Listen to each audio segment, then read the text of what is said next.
Aleluia, aleluia, em honra e louvor nós iremos cantar ao Senhor.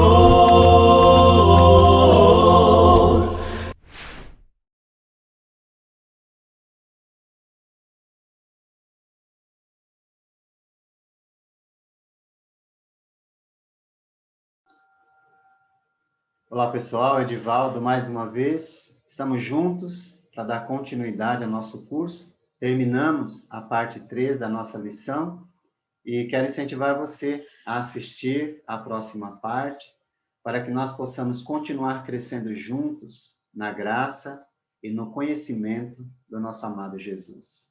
Que o Eterno te abençoe e te guarde.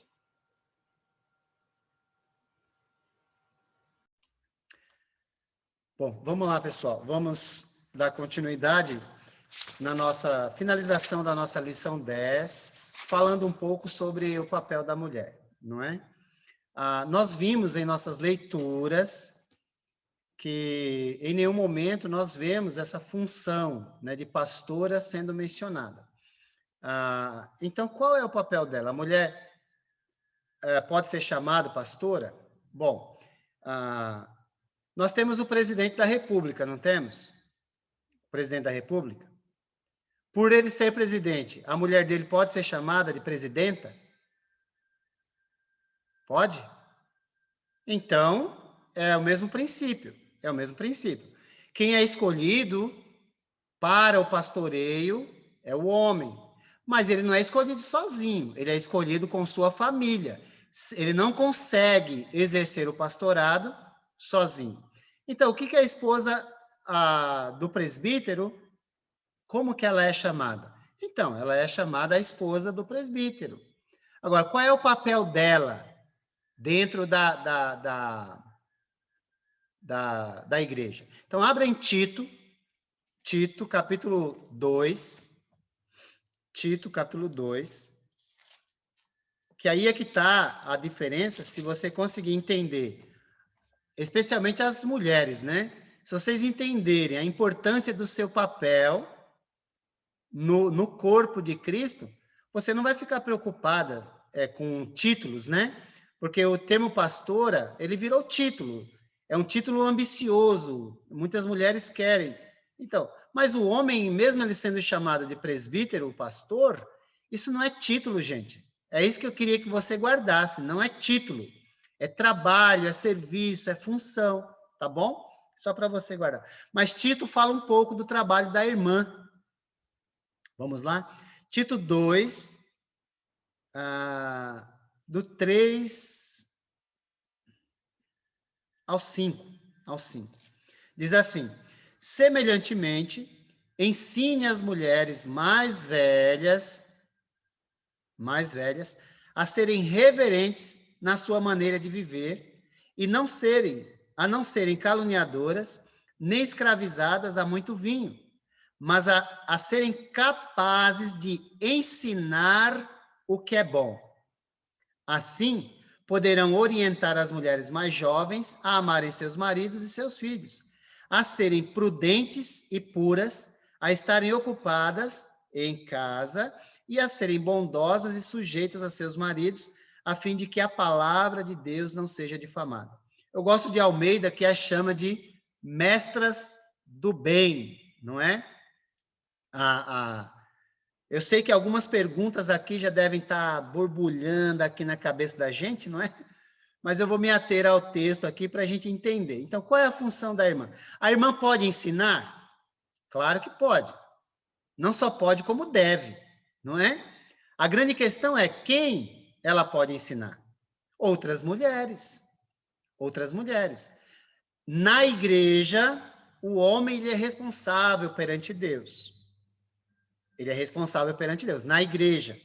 Agora, isso não significa que a mulher não possa evangelizar. As filhas de Filipe, elas tinham o dom de profetizar, de pregar. Então, elas evangelizavam, tanto homens como mulheres. Atos capítulo 21, não é? Mas na pregação pública, o homem é responsável. Então, esse é um ponto importante. Mas as irmãs, elas têm uma função importante, como mestras do bem, professoras do bem. Olha que interessante aqui, vou chamar, é uma curiosidade que eu vou chamar a sua atenção aqui. Quando ele diz assim, ó, ensine as mulheres mais velhas, você seria capaz de me dizer qual é a palavra usada para mulheres mais velhas? Pensa um pouquinho. Alguém tem ideia ou não? Primeiro eu estou lendo Tito 2, do 3 ao 5, Giovana. Tito 2, do 3 ao 5. Daqui a pouco eu vou dar mais, só aguarde um momentinho, que eu já vou dar mais. Mas vocês, tenta fazer ligações aí. Qual seria a palavra usada para mulheres mais velhas? Anciã é um sinônimo, não é? De mulheres mais velhas, tá certo. Tá certo. Mas a palavra grega. A palavra grega.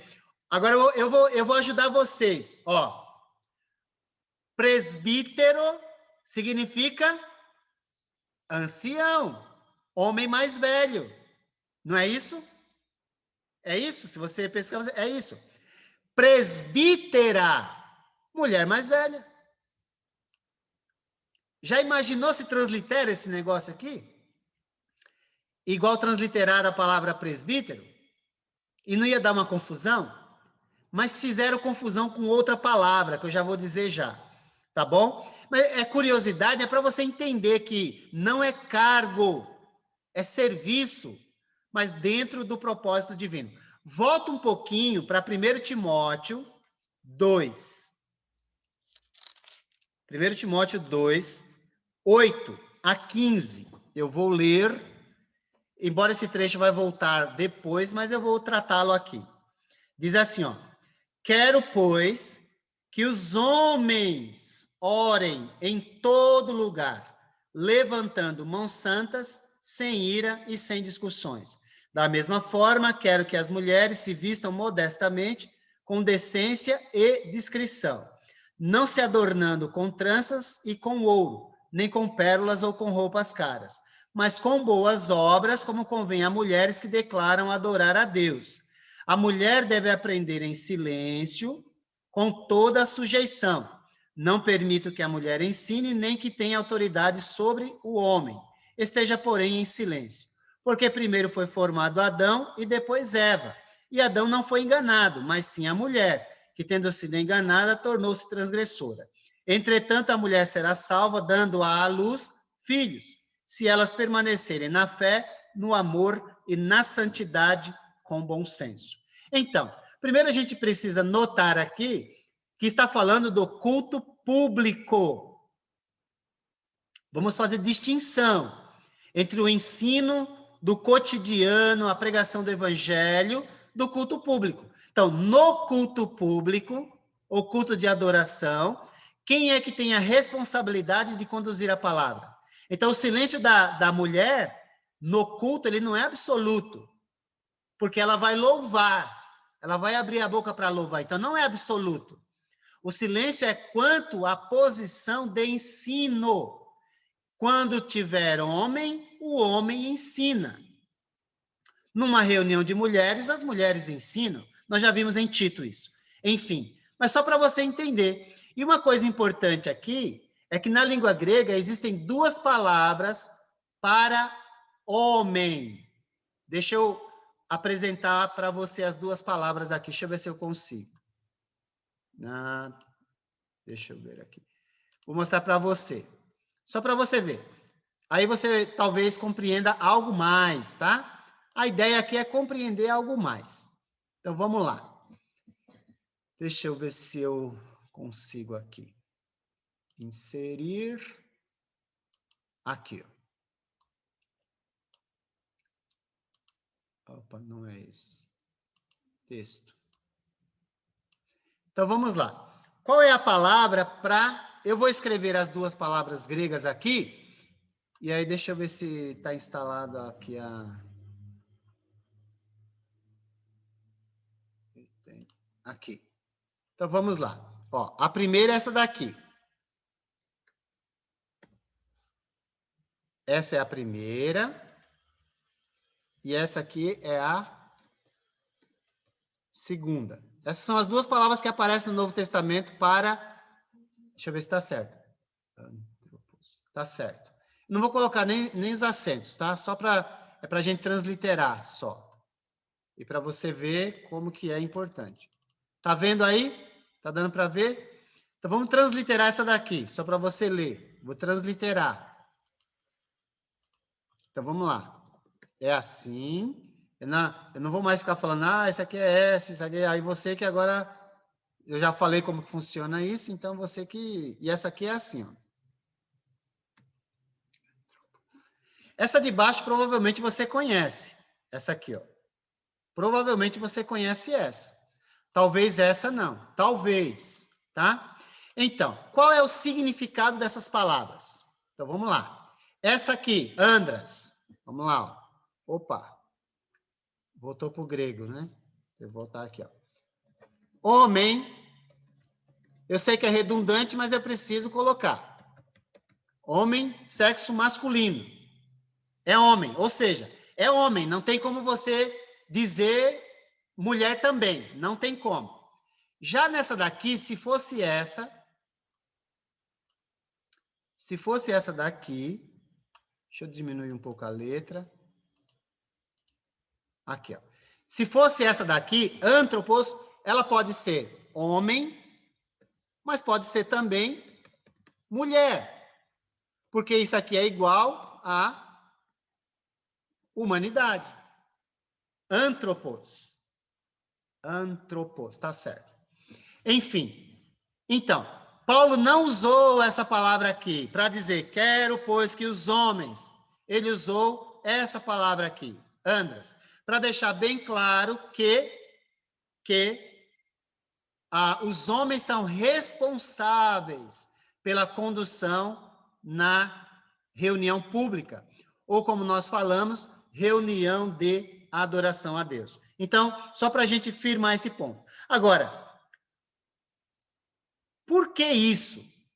Por que isso? Qual é o motivo principal disso? O motivo principal está no verso 13 de 1 Coríntios, olha. Ou melhor, 1 Timóteo. Porque primeiro foi formado Adão e depois Eva. Então, essa ordem, ela não foi instituída por Paulo. Ela vem da criação. Deu para entender? Exemplo, então. Quem é o responsável perante Deus pela família? O responsável primário, quem é? Não é a mulher, é o homem. Lembra? No jardim, a mulher caiu em transgressão. Quem foi chamado para prestar contas?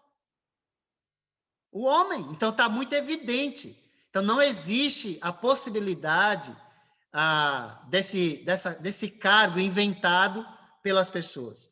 Aí vamos usar o caso de Raquel, ela era pastora. Pastora de ovelhas mesmo, ela era mesmo, qual o problema? Estamos falando aqui de funções na igreja, tá bom? Então não tem. E a razão muito simples, isso vem da criação. Então vamos agora afirmar o ponto, dizendo que você, homem, é o responsável por conduzir sua família perante Deus. Não é a sua esposa. Ela tem a sua responsabilidade. Qual é a responsabilidade dela? É te apoiar nessa condução. Tá bom? E se você, mulher, deixa eu falar para a mulher, e se você, mulher, se sentir, mas a mulher não é inferior, não tem nada de inferioridade. Isso, na verdade, é imposto pelas pessoas. Se você achar que é, ou pensar que é, ou se sentir inferior, eu gostaria de dizer para você o seguinte. Em Gênesis capítulo 2, eu não vou abrir, tá? Mas aí você anota. Gênesis 2 diz que Deus disse para o Adão, far-lhe-ei uma auxiliadora que lhe seja idônea, com a mesma capacidade que você tem, só que com um papel diferente, uma função diferente na família. Deu para entender isso? Agora, se você insistir que esse papel está abaixo, porque o homem é o cabeça, mas ele tem muita responsabilidade perante Deus por causa disso. Mas se você pensar que esse papel está abaixo, agora eu quero abrir com você em Deuteronômio, abra comigo. Deuteronômio 33. Eu estou tentando lembrar de cabeça. Eu acho que é. Se não for, aí eu vou ter que procurar. 33:29, eu acho. É isso mesmo. Vamos lá.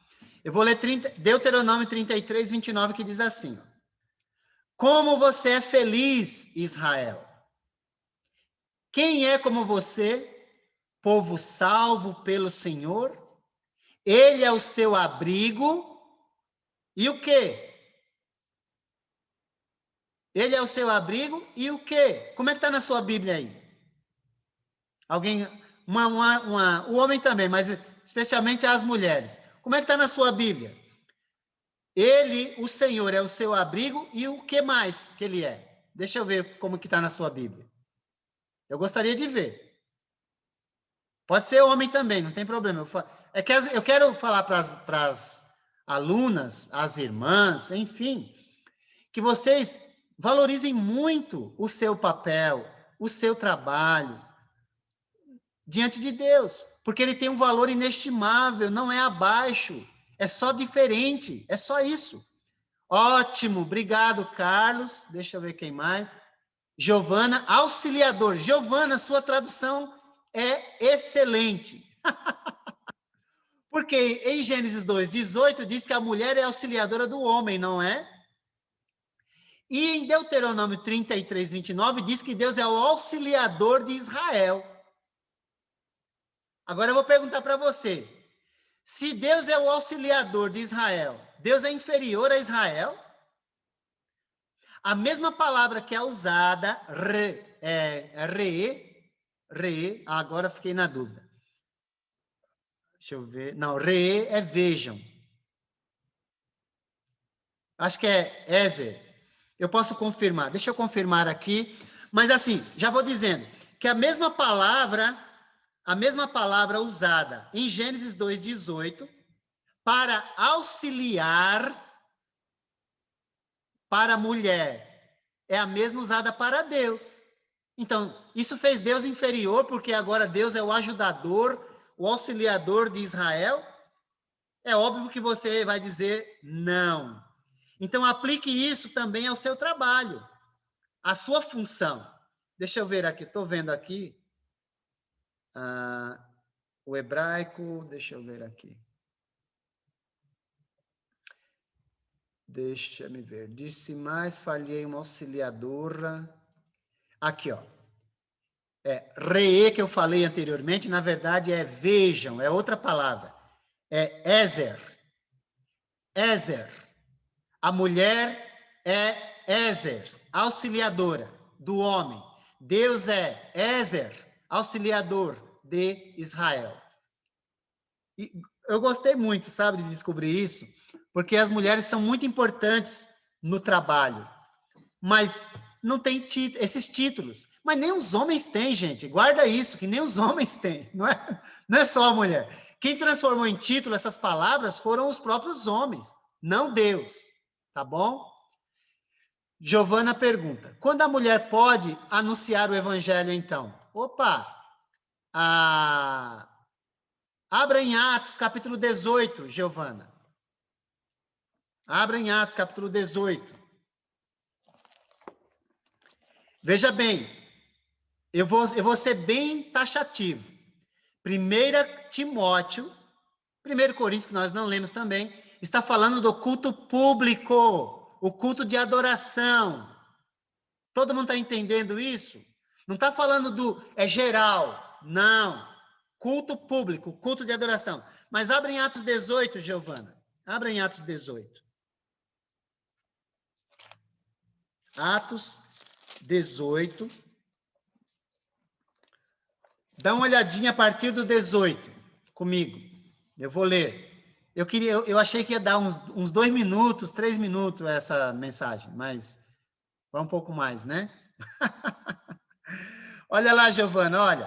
Paulo permaneceu em Corinto por algum tempo, depois despediu-se dos irmãos e navegou para a Síria, acompanhado de Priscila e Áquila. Guarde esse nome e essa ordem. Antes de embarcar, rapou a cabeça em Cencreia, devido a um voto que havia feito. Chegaram a Éfeso, onde Paulo deixou Priscila e Áquila. Guarde esse nome e a ordem deles. Ele, porém, entrando na sinagoga, começou a debater com os judeus. Agora vai lá para o 23. Depois de passar algum tempo em Antioquia, Paulo partiu dali e viajou por toda a região da Galácia, da Frígia, fortalecendo os discípulos. Enquanto isso, um judeu chamado Apolo, natural de Alexandria, chegou a Éfeso. Ele era homem culto e tinha um grande conhecimento das Escrituras. Fora instruído no caminho do Senhor e com grande fervor falava e ensinava com exatidão de Jesus, embora conhecesse apenas o batismo de João. Logo começou a falar corajosamente na sinagoga. Agora note aí, Giovana, quando Priscila e Áquila o ouviram, convidaram-no para ir à sua casa e lhe explicaram com mais exatidão o caminho de Deus. Tá bom. Por que eu cito esse exemplo, esse casal como exemplo? Porque a Priscila, pelo que tudo indica, tinha o dom para ensinar. E nesse contexto aqui, parece indicação que Deus usou ela e o seu marido para ensinar o Apolo, num contexto de edificação, na casa. Tá entendendo? Tá bom? E o nome dela vem primeiro, tem algumas indicações, tá bom? Desse aspecto. Esse é um ponto. Então, se você abrir um pouquinho mais à frente, em Atos capítulo 21, você tem as 4 filhas de Filipe que pregavam. Mas pregavam o quê? Elas profetizavam. Profetizavam o quê? Elas pregavam o evangelho. Então, esse dom de ensino foi dado para elas evangelizarem. Deu para entender isso? Esse é um ponto.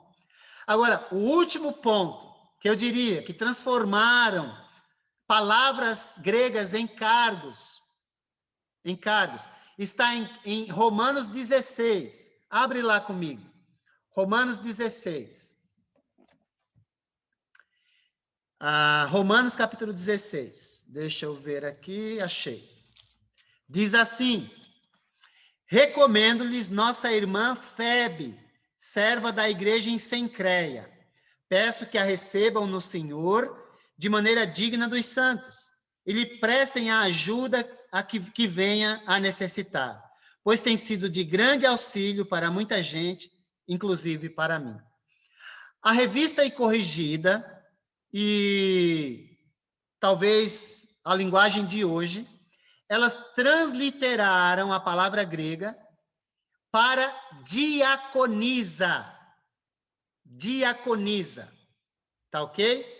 Então, porém, diaconisa é a palavra grega, que foi transliterada para o português. E transformaram essa palavra num cargo para as irmãs, ou para as mulheres. Procede da Escritura?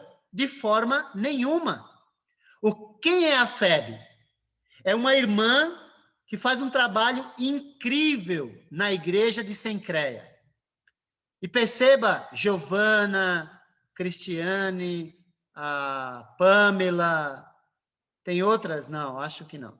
Mas perceba, a Ana também está aí. Perceba a importância do trabalho das mulheres.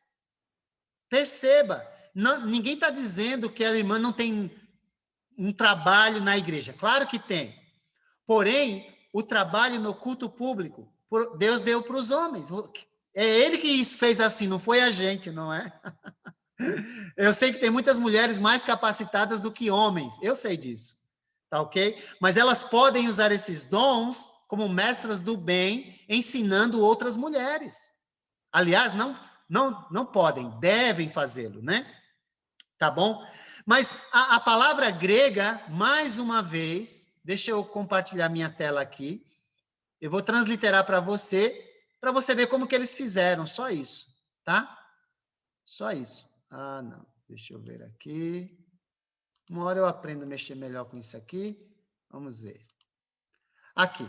Eu vou apagar isso aqui. Você está vendo minha tela aí? Espero que sim. Bom, vamos lá. Então, a FEB, na verdade, ela foi... Olha que interessante. Deixa eu pegar a palavra aqui, ó. É diaconon. Diaconon. Essa é a palavra que foi transliterada. Se você transliterar de forma adequada, vai ficar assim, ó. Ó. Vai ficar diaconon. Vai ficar assim. Agora, o que significa isso? Serva. Agora, para que haja coerência, você percebeu que a FEB é chamada de outra coisa também? Alguém percebeu? Você sabe qual é a outra coisa que ela é chamada? Alguém percebeu a outra coisa? Ela é chamada de duas coisas aí. Qual é a outra coisa?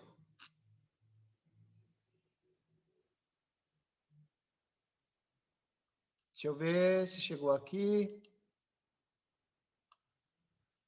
Ah, não apareceu aqui para mim. Deixa eu ver se vai...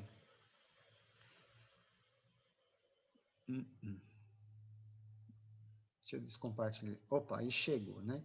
Santo protetora. Ok, o Diego colocou aqui protetora. Santo, ela servia aos santos, tá bom, Cris? Irmã, também ela é chamada de irmã, mas eu digo assim no sentido de dar mais um título, né? Se é que ela... Não era isso, a gente sabe. Mas no sentido de dar mais um título. Aí, então, o Diego colocou lá protetora. Isso mesmo. Então, se ela é, vamos dizer, diaconisa, ela também deveria ter o outro título grego. Sabe qual é o outro título? Eu vou colocar para você aqui. Olha o outro título, qual que é? Deixa eu colocar para você. O outro título é esse aqui, ó. Deixa eu ver se está certo aqui. Isso, ó. Esse é o outro título. Então, se ela é chamada de diaconisa, aí acrescentar aqui, como eles fizeram, né? Ou melhor, aqui, ó. Transliterar assim. Errado, tá? Opa. Errado. Transliteraram assim, é diaconon. Prostatis, essa é outra palavra, ó, prostatis. Vamos ver, vamos transliterar essa também. Aqui, ó. Então, se ela é chamada de diaconon, ela deveria ser chamada de prostatis também, que são dois títulos, seriam, né? Não é, a gente sabe. Mas, na verdade, ela é chamada de serva e, como o Diego colocou, protetora. Olha, protetora. Enfim, era uma irmã que se colocava a serviço de Deus. Deu para entender essa questão? Então, não tem título nem para o homem, nem para a mulher. Tem o quê? Serviço. Porque conforme nós lemos em Gálatas, capítulo 3, versos 26 ao 28, a palavra de Deus nos diz: todos vocês são filhos de Deus, mediante a fé em Cristo Jesus. Pois os que em Cristo foram batizados, de Cristo se revestiram. Não há judeu, nem grego, escravo, nem livre, homem, nem mulher, pois todos são um em Cristo Jesus. Então, no reino, somos todos iguais. Porém, temos trabalhos e funções diferentes. Mulher não precisa exercer trabalho de homem, homem não precisa exercer trabalho de mulher. Tá bom? É nesse sentido que o texto está trabalhando. A mulher não deve exercer o trabalho do homem e o homem também não deve exercer o trabalho da mulher. E isso é tanto na família quanto na igreja. Tudo bem? Alguma dúvida? Ou gerou mais dúvida?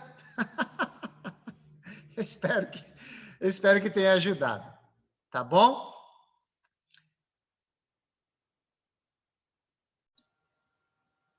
Olá, pessoal. Edivaldo, mais uma vez. Terminamos a parte 4 da nossa lição e gostaria de incentivar você a dar continuidade assistindo a próxima parte, para que nós possamos continuar crescendo juntos na graça e no conhecimento do nosso amado Jesus Cristo. Que o Senhor te abençoe e te guarde. Aleluia, aleluia, em honra e louvor nós iremos cantar ao Senhor.